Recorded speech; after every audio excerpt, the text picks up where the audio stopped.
All right. Well, thanks, everybody. One thing I can never plan for is the weather up here. I'm from Texas, so I am freezing, so forgive my jacket.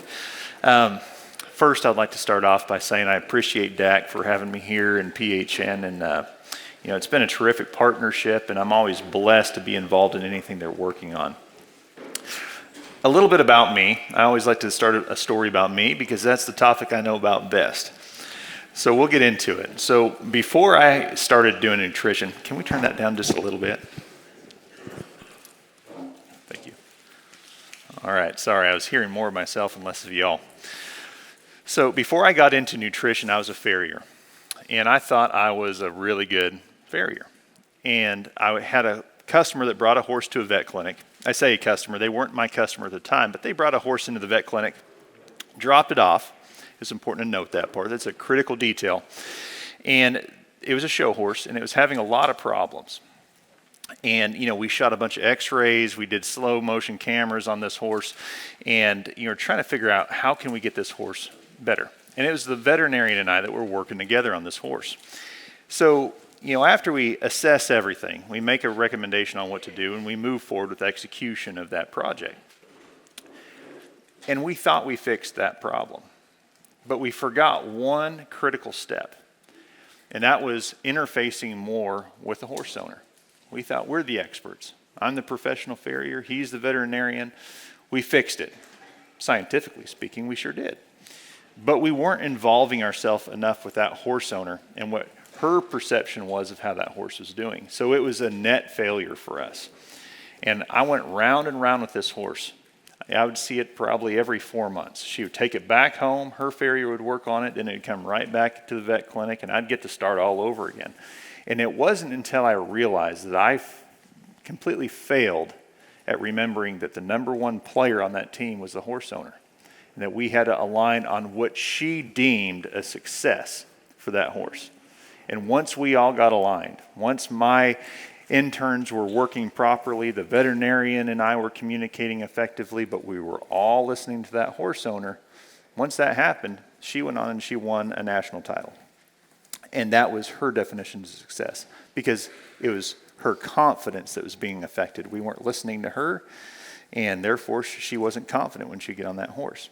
So that's just a little story I like to tell about teamwork. And I was reminded of that last night when we're at DAC and we're doing the open house, and I'm walking around and I'm getting to meet and greet with y'all folks, and I look over at Andy, and he's in the back room. Where you at, Andy? There you are. He's over by the fat tanks, and he's talking to a customer, and he is asking 1,000,001 questions. What's your horse doing? And I thought, man, that's a team player right there, right? Because although he could be somewhere else eating a hamburger or talking to RJ, he was back there talking to that customer and asking the right questions. Tell me about your horse and what do you have going on with your horse? So this presentation we're going to jump into ties in very well with what Mr. Kalmbach just talked about, because it's about value. It's about a partnership, but it's about looking beyond the partnership and looking at how are we all a team? How is me, representing a company from Iowa all the way from Texas, or Ashley, my coworker, how are we part of your team? So we'll get into it. If I can get this thing to work. Sorry, technology is not my friend. So a little outline. First, we're going to talk about what is innovation. I hate the term innovation because I immediately, and it's my fault, think about technology. And as I just proved, I'm not good at it. Then we'll talk about who is Kemin and how do we serve you. So not so much about what does Kemin do too much, just how do we work with you and the horses that you're serving and your customers as individuals. Then we're going to talk about teamwork. How can we use teamwork to solve problems? But most importantly, how do we define team, right? And then lastly, how is DAC, PHN, and Kemin working together on those problems? There we go. All right, sorry, my screen went blank on me. I didn't know where I was. So, innovation. As mentioned, anytime I think of innovation, I think of technology. Is it still up there? Okay. I think of technology, and I'm a little apprehensive on technology, to be honest, because I'm not that great at it. But what I like is saying no signal. Sorry, folks. All right. What I do like is the synonyms that come with that. What are some words that reflect what innovation can do for us, right? Change, transform, revolutionize. Those can be scary because change to me can be a bit scary. But when I think about what we're trying to accomplish is to change the lives of these horses and to inspire, to transform the way that those horse owners react when we have a product for them or when we provide that product and it fixes the problem that they have. So I like to change, how I think of innovation in terms of technology and think about how do I innovate the relationship that I have or the way that I go about looking to solve a problem to find the solution. So, just a snapshot. Let's rethink how we talk about innovation. So, who is Kemin? Just real quick, because again, I don't like to talk too much about this as it doesn't really affect what we're trying to learn today. But Kemin is a family-owned company. This lovely couple right here, they're the founders. They founded Kemin in 1961. The most important thing to note here is they are a family company, no different than your family-owned companies, like DAC, like PHN. We all have a common goal. And that is to show up, to work as a team, to serve the end user, the producer. If we can improve the life of that producer via their animals, then we're going to change their families' lives, we're going to help improve the community around them, and then we're going to help leave a lasting legacy that they can be proud of. So, problem solving, that takes a team. And as Mr. Kalmbach had talked about, we all have to work together, we have to have that partnership. But we have to think a bit beyond that. How can we all align as a team? Now, the number one thing that a team knows, if we think about sports, is in order to win, you got to score. Well, the fortunate thing is in sports, whether you're kicking a field goal or hitting a home run, all of those things are pretty much the same, right? It's very, very tangible. Well, when working with dealers or working with horse owners, we all have to reimagine, what do we consider success? How do we win? How do we score that goal? So all of us have to align on what you specifically need. Meaning, let's not think about just nutrition big picture. Let's think about nutrition as it relates to your customer in that very moment and what they're dealing with their horse. We have to look at it a bit more singularly. And that's our goal. So our partnership with PHN and DAC allows us to do that. Let's get more immersed. Let's listen to what you need because that is how we're going to score and be successful. So, quick pause. So one thing that we like to do is we have an exercise that we do at all of our company meetings. So everybody comes in from, let's say, North America. We'll have folks from Canada, US, and Mexico. We all get together for our company meeting, and our R&D team says, you know what? We get to talk inside of a vacuum. We're a bunch of egghead scientists. Maybe we're a bit removed from the field. So let's ask everybody that's in the field to provide their feedback. Let's be a team. Let's work together to solve problems that you actually deal with. So if we're re-envisioning how we're thinking about this, it's what I'm asking of you. Let's look at your customer's horse in that moment. So there's little pieces of paper. There's blue, green, and yellow. Right, Ashley? Where's Ashley? There, okay. Blue will be question number 1. So what we do at our meetings is the R&D team will say, tell us what you're dealing with, what your customers are dealing with. It's also a little exercise to make sure that we're actually having good conversations with the folks we work with. And write down some ideas, things that we need to be researching, things that are common problems that maybe are moving a little faster than we are. So I encourage you all to fill that out. Fill out that sheet based off that question. What are some things that we could be doing to help improve your customers? Because if I can improve the relationship or solutions that we're offering your customers, and I can improve the value that you have with them, the partnership or the team that you have with them, and then we can drive that opportunity forward, right? So with that, I'm a dad.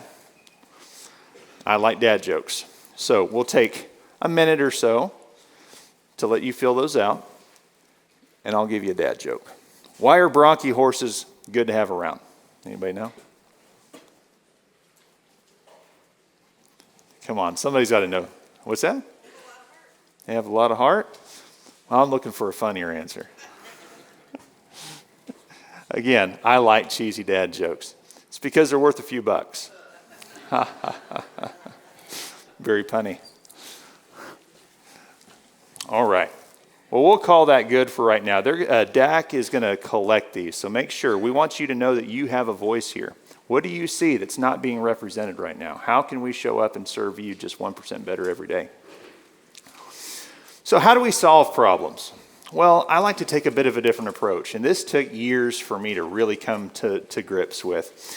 And it's to get a little bit more involved in that team mindset, right? To listen a little bit better, and then it's not all on me. You know, pride tends to get in the way, and we think that we have to have all the answers. And one thing that I can attest to, especially after hearing Andy last night, it's not about me, it's about you, and it's about all of us showing up to serve you every day. So, I like to use this graphic of a horse because when we think digestive tract, or GI health, gut health, however we want to term it before we get into more of the anatomical feature of it, we have to remember it's several components. And one of the fatal flaws that I hear from a lot of horse owners is if you say gut health, they think stomach. That's all, it stops there. Just like team. Can't stop at I. It's not one thing, it's all of it. So just like the GI tract, all of these things are interconnected and they all serve a common purpose. Health, nutrition, digestion, all that. Just like a team. So first, we have to identify a concern from the field. So rather than talking into the vacuum, we have to find that concern. Secondly, we have to address the whole horse because we don't want to treat a symptom, we want to fix the problem. And that means looking at the whole horse in its entirety. Then we want to create that solution. We'll use science and technology, all that great stuff, and we'll find the solution. But then we need to connect that solution with the end user. And that's like our relationship with DAC and PHN. They work systematically together to execute that solution back to you, back to your horse owner. So we're all aligning back to that end goal. How can we fix this problem that you're dealing with today? Not a generic issue, it's a very specific one that we're here to work on. By doing that and having that level of involvement with your customer, it makes them priority number one and they feel that. Then they want to come back. They want to do more work with you. So as Mr. Kalmbach was talking about, this is how we add value.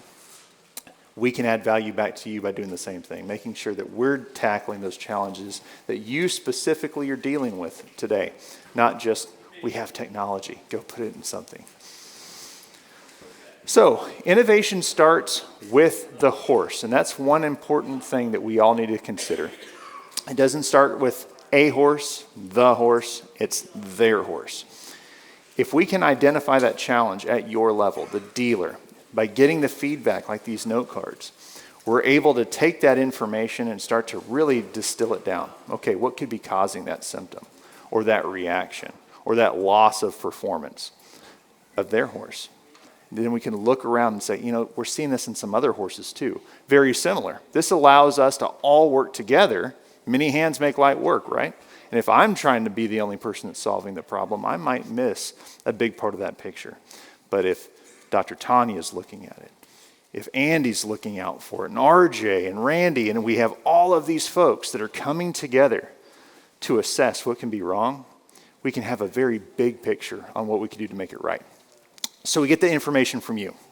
We move that from the horse owner, and we start to distill everything down so we have a bigger picture that we're painting. Then we'll move that through PHN. They start to assess the science. What can be going on at a more of a cellular level or one specific anatomical component. And then we'll start to formulate a plan together. So they'll incorporate other partners in science like Kemin. We'll start to come together on figuring out, I think we can fix it through this. And then we'll start to make the concoction, right? And then we create the product and execute. The most important part of that, though, is constant alignment with the root cause, with the very first person that started this, and that's the horse owner. All right. Question number 2. This will be your green card. You don't have to write what the answer to my horrible jokes are, but fill out, if you Is this the magic wand one? Yep, magic wand. Sorry, my notes are gone. So if you had a magic wand and can create any product that would serve your customers and your business, what would it be? So joke number 2. How do you know, and I told this one to Tanya and she started laughing, so I know it's good. How do you know if your pony has a sore throat? He's a little hoarse. We'll give you all a minute to fill out the note card and just laugh hysterically at my horrible dad jokes. All right.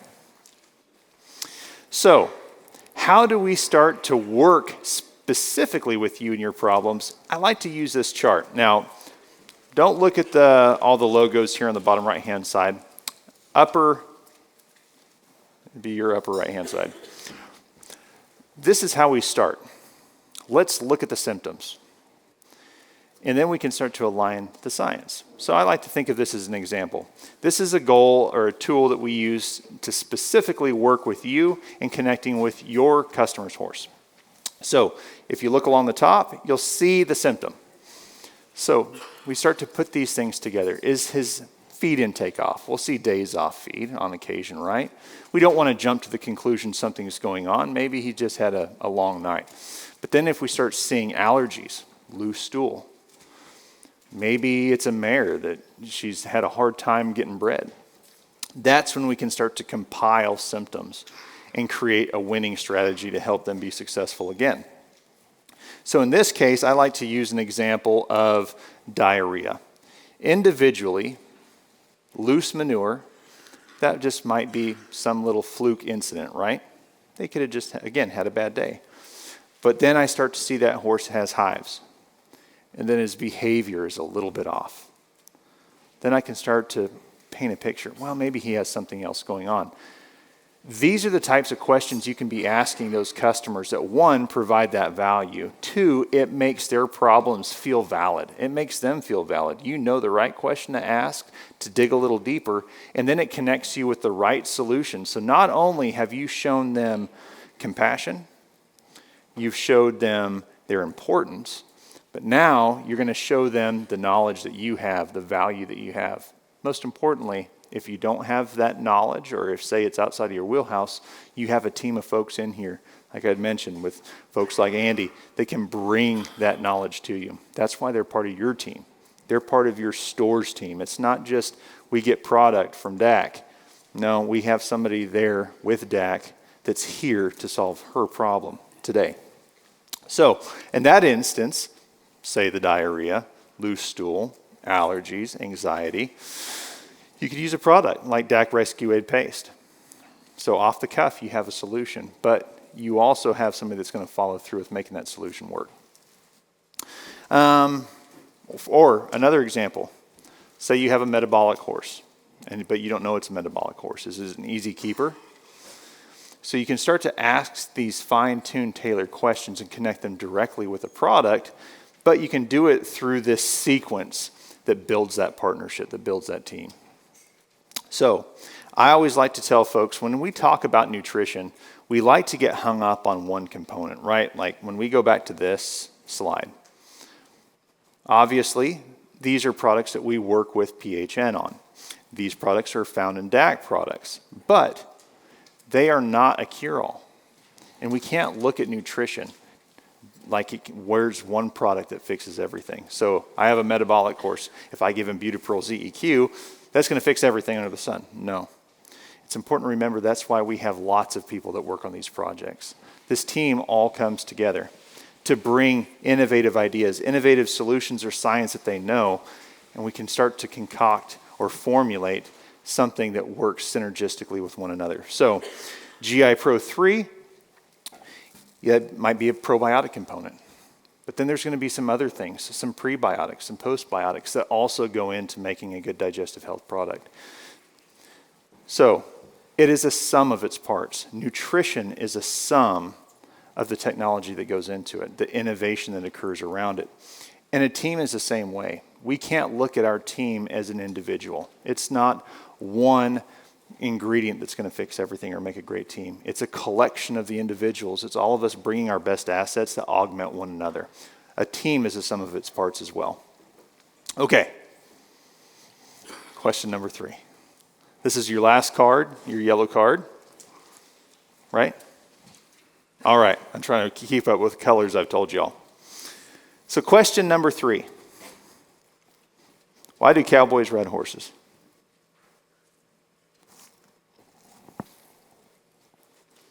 This one's obvious. It's because they're too heavy to carry. It's all right. My daughter laughs at my jokes, so it's okay. Either that or she feels sorry for me.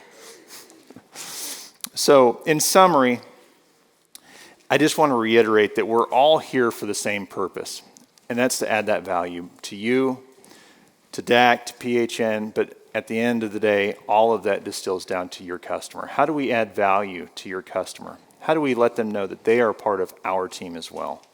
So that'd be a challenge I would have for you all, is figure out new creative ways that you can involve your customers, those folks buying these supplements and these products. How do we align with them to where they know that they have an entire team behind them and the success of their individual horse? Thank you. Any questions? All right. Thanks, sir.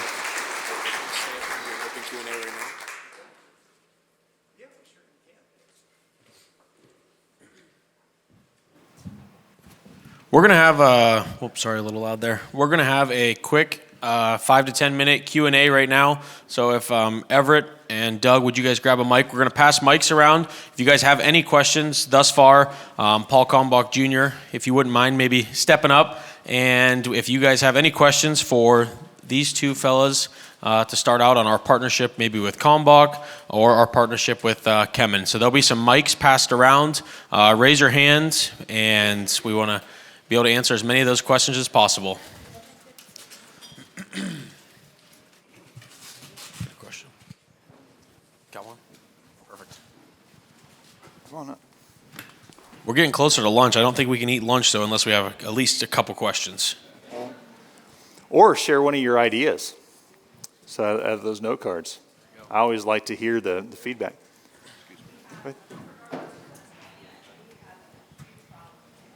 Mm-hmm.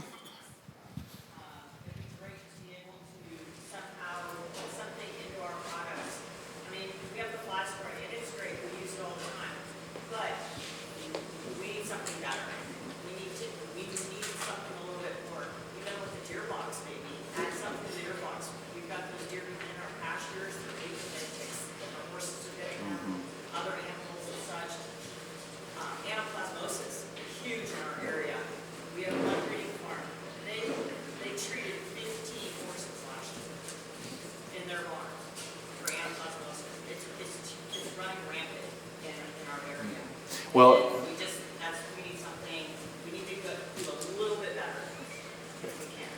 yeah, so I was actually reading this morning that this is the worst year in like 30 years for tick-borne illness. So just across, that was on the human side, right?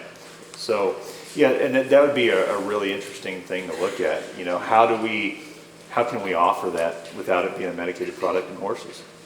So, I mean, that's where innovation comes from, is questions like that, though.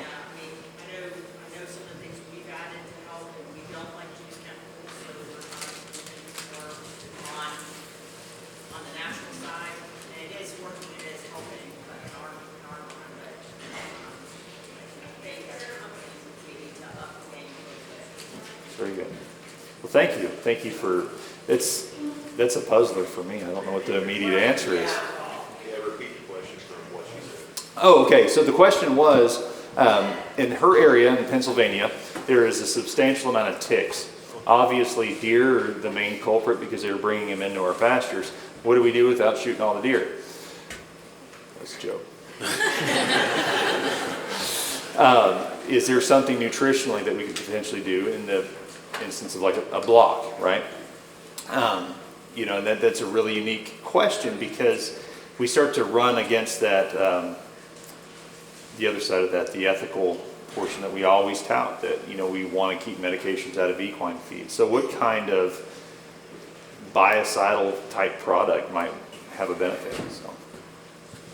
Yeah.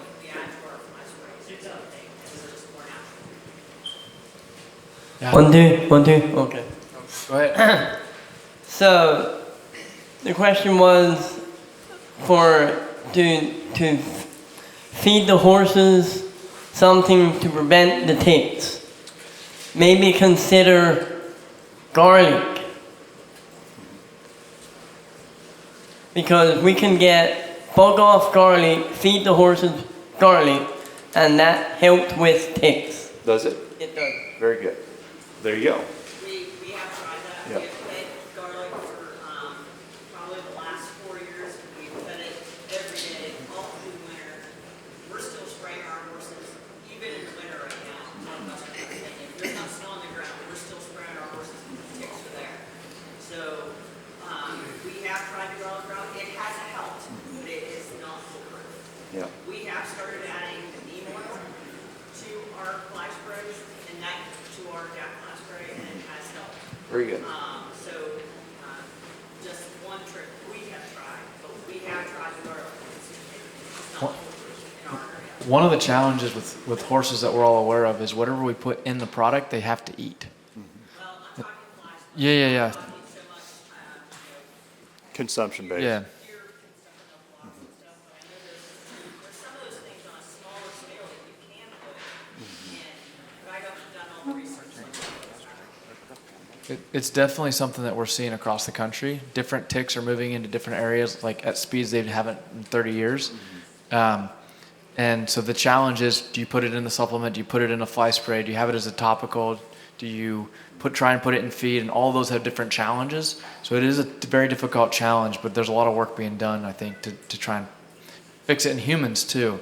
Actually, the most interesting research that I've seen is spraying is a spray that's being created, a biologic that's safe for animals that you spray on the yard or in the pastures or in the woods. And that's actually started to show, US Biologics has done some work on it. They put some patent on it. There's some work being done in that, which is actually, I think, the most promising. But it's quite expensive right now. Very good. Any other questions right now?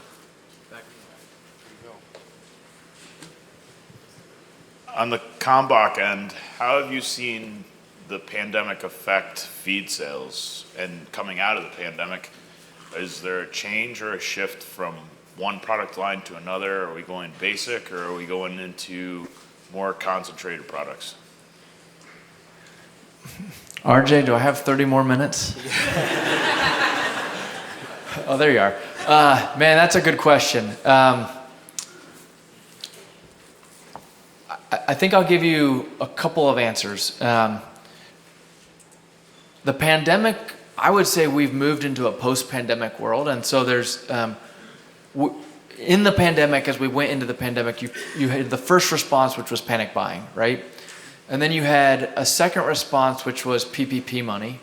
The consumer was pretty flush with cash, and so there was an overall spending of durable goods. And so I talk to customers, and they sell lawnmowers and feed and hardware, right? Everybody renovated their houses, bought a tractor, bought a four-wheeler, and fed more animals. And so certainly there was that kind of spending. Durable goods spending has come back to a normal trend from 2019 if you take out that kind of, but consumer spending is still up. So I would tell you you've got, I'll take the equine space. You've got a piece of the market that's always been economy. They're always going to be economy. It doesn't matter if, that's what they are, and that's fine. And then you've got a piece of the market that's, I'll call it mid-tier, that wants to feed a good feed and do a lot of supplementation. And then you've got kind of the premium market, right? We don't find yet that there's been a lot of band changes from those bands. Certainly consumers are starting to pay attention to what they spend, but that's where, DAC products, tribute products, our value proposition is you can actually feed less feed, right? If you feed 4 pounds of a $20 feed, or you feed 10 pounds of a $14 feed, the $20 feed is cheaper. And so as we educate the consumers, and if you feed the right supplements and you can feed less feed and use the pasture better, that education is starting to resonate again with consumers. But I think you've got the people that care about their horses and their performance horses, or they're part of the family. They're still going to feed good products, and then the people that haven't been, I will say it, that haven't been educated on the benefits of that, or their horses are going to be on an economy feed. We're probably not going to change that either easily. So I would say really pandemic is kind of behind us, what we're seeing. You know, the horse numbers, based on all the research, I don't know if you guys probably do it too, it's pretty steady. You've got a market that's, you know, I had 4 horses, I'm down to 3 because I don't want to feed that 4th horse, but then at the same time you've got some newer, the next generation is coming into horse ownership. So it's actually keeping those numbers relatively flat.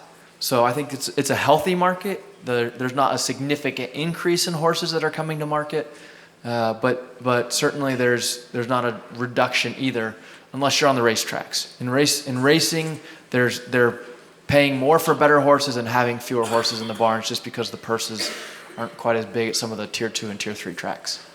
So does that answer your question? Perfect. I mean, we saw an initial spike in new horse ownership. You know, was it the first 8 months of the pandemic? You know, it spiked and then it went flat again. So, I mean, the good news is what we've found is that spike, it's been a retention. So it hasn't been up and then back down in total horse numbers. So, small net gain. Yeah. Any other questions at this time?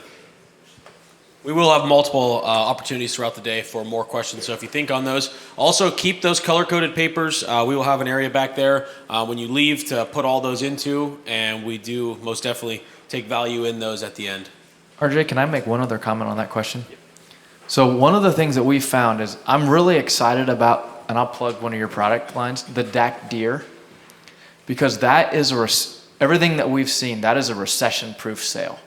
So people may stop spending money on going out to eat. They may stop spending money on, you know, travel. They may stop spending money on lawnmowers, but they're going to feed their deer. And it's not just the people who are going to hunt them. It's the people that are going to put them in the backyard and watch them. It's the people that are managing properties. And so actually, if we start to see, you know, an issue in the economy, which I'm not an economist, I'm not going to wax ineloquently on that, but I think RJ and the DAC team are being really wise in offering those types of products because it has a counter-cyclical sales approach that at least we've seen in our business, and you know, we're investing in it. I'm really glad to see DAC also investing and giving you those products.